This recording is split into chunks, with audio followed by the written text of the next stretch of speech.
And like I mentioned at the start of the show, let's kick off the show by talking all about the Bards. Of course, a couple of weeks ago, our very own Rob Gurney went along to one of the games and spoke to a host of members, players, staff associated with the club. It was great to hear so many more voices around Stratford Town. But tonight we're back to the usual, where we meet some of the players. This week it's the goalkeeper Jake Weaver, who I'm pleased to say joins me live over the phone. Evening, Jake, you okay?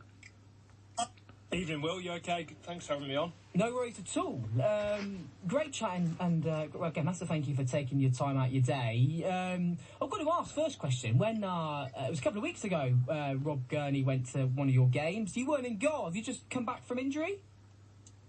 Yeah, I think he was at the Sudbury game, which was of my... Yeah, I think it was the last of my sort of return to play from the head injury I suffered about a month ago. That was the final game. So that was 3 weeks out I had then. So part of the recovery is, first week is complete utter rest. Second week is a kind of a staged return of activity, and the third week is then you can go into full activity then.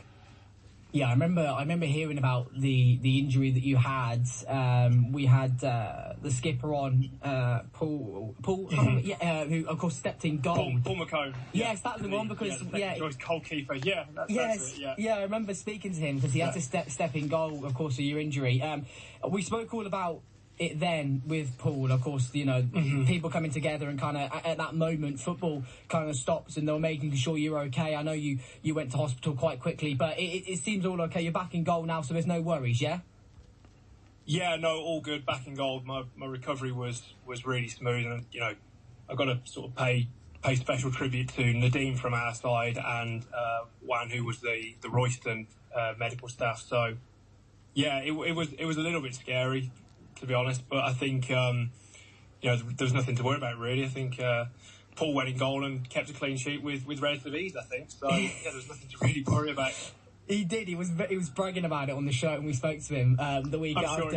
I'm sure he was. I guess, has it been quite a frustrating few weeks? You mentioned about, of course, the medical procedures to get you back into play, and of course it's really important, head injuries, isn't it, now in football, when they're making sure you don't rush into it. Has it been quite frustrating these last few weeks having to sit on the sideline?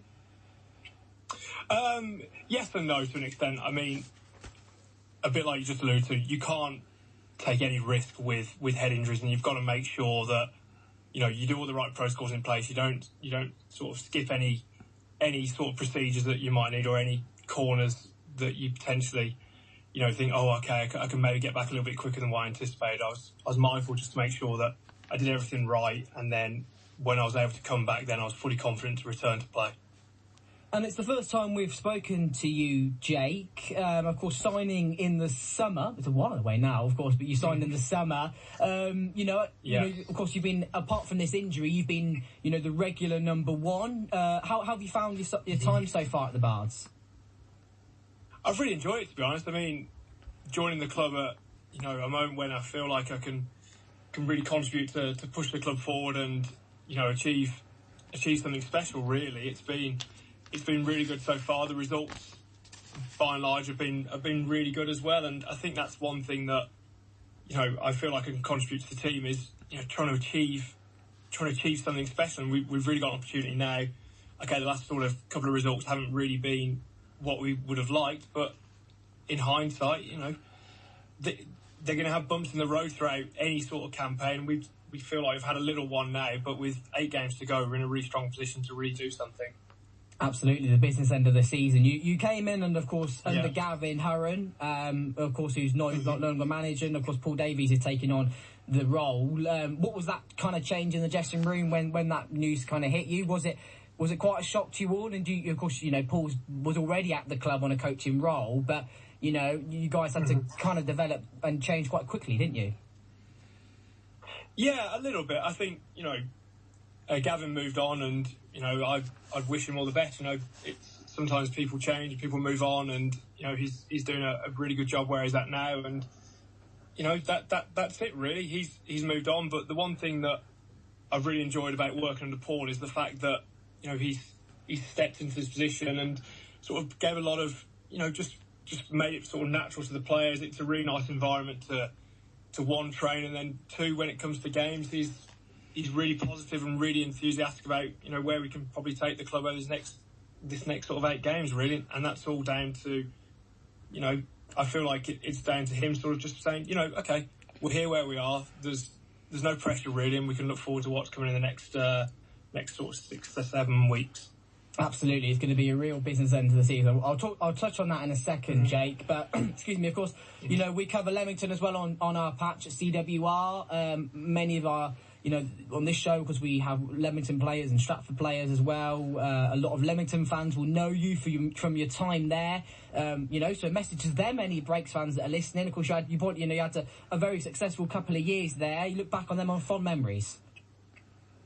Yeah, very much so. I had 3 really, really enjoyable years there, and, you know, filled with really good memories, really. And it's nice to see them now back in the National League North and, you know, having a really solid season. I still sort of follow their results closely, and, you know, some of their results have been exceptional this year, and it's always nice to see them do well as well. And I think, you know, it's a great club, and, you know, they're the one club I always hold closely in my heart, really. I'm glad to see them doing well again.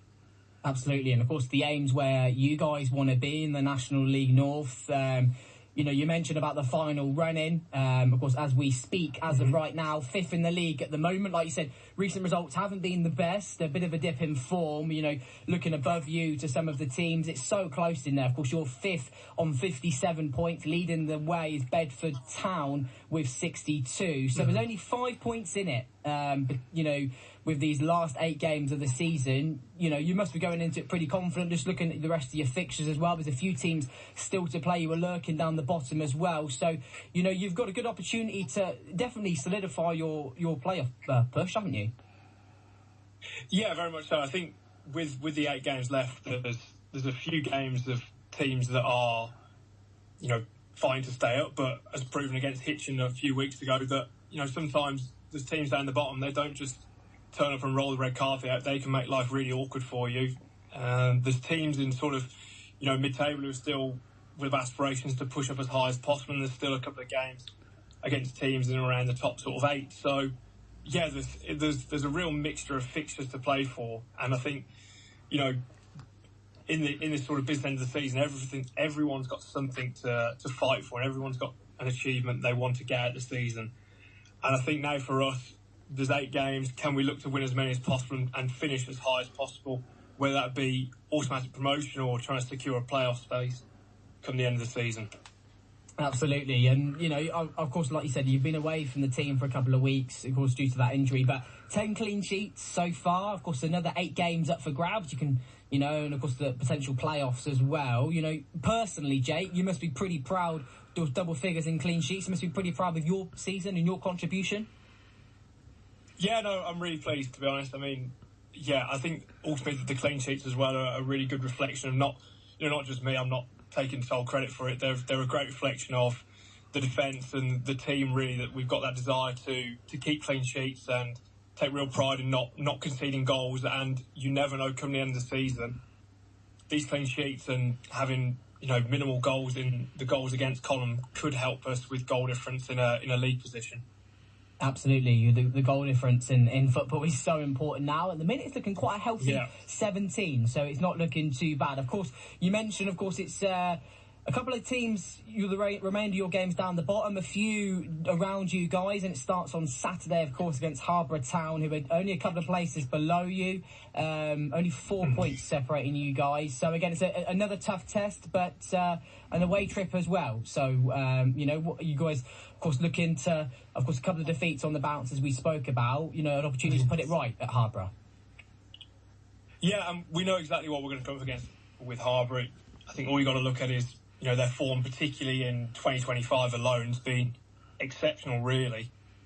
And we know what we're going to come up against. It's going to be a tough game. They're up there for a reason. They seem to have just crept up the league sort of week by week, and now they will have aspirations to break into the playoffs themselves.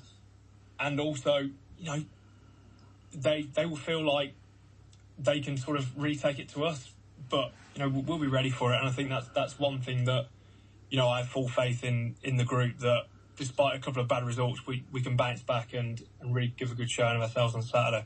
Absolutely, of course. You mentioned about Harbour, of course, did that FA Cup run, didn't they, against Reading, and Mitch Austin's side. Of course, made in the news when they signed the former Brazilian Sandro as well for that Harbour game. So, of course, the club in the spotlight back then. But like you said, it's great talking to you, Jake. And of course, like I said, 8 games, big 8 games for the Bards in their aim for promotion. I guess what would it mean to you for the club to gain promotion and, of course, push themselves back up into the National League North? It'd be a fantastic way to finish the season, but personally for you as well, to be back playing in the National League North, it's, I guess, something you always wanted to do. Yeah, very much so. I was fortunate to achieve promotion with Rushall, my previous club, and getting promoted to the National League North, it's everything that goes with it. It's the exposure, it's the sort of the ex-football league clubs that are still in that level. It's everything really, and that's one thing that I feel like Stratford's in a really good place on and off the pitch to really give a good quit of ourselves at. Absolutely. Well, Jake, we wish you all the best for the rest of the season. Thanks very much. Of course, 8 games. We'll catch up, I'm sure, with representatives of the clubs, and of course, we'll follow you as well if you make the playoffs. But of course, like you said, fingers crossed, 5 points separating you and Bedford Town. It'd be great if you can get the automatic promotion and join Leamington in the National League North. But we'll of course follow your journey. And Jake, all the best. Thanks, Will. Have a nice evening. Take care. Thank you very much. Jake Weaver then of Stratford Town, the goalkeeper, of course, recently signed in the summer as well and been at the club ever since. Of course, had a few weeks out, as we chatted about then, when he had a head injury. Of course, the skipper, Paul McCone, stepped in and kept a clean sheet, but it was great to see Jake back on the pitch now after having those couple of weeks. Talking, of course, the importance about head injuries in football as well. A play to return was needed for Jake to get back in between the sticks. But great hearing from Jake. And of course, like we said, of course, it all starts 8 games left. It can't believe it's only 8 games left. Of course, we'll keep an eye on their journey. And of course, on our non-league shows, every single Wednesday night, we'll follow their journey and, see how they get on with the last current game. Of course, the last game, 26th of April. Of course, then if they don't receive automatic promotion, it will be a playoff journey. Again, we'll follow them every step of the way right here on BBC CWR.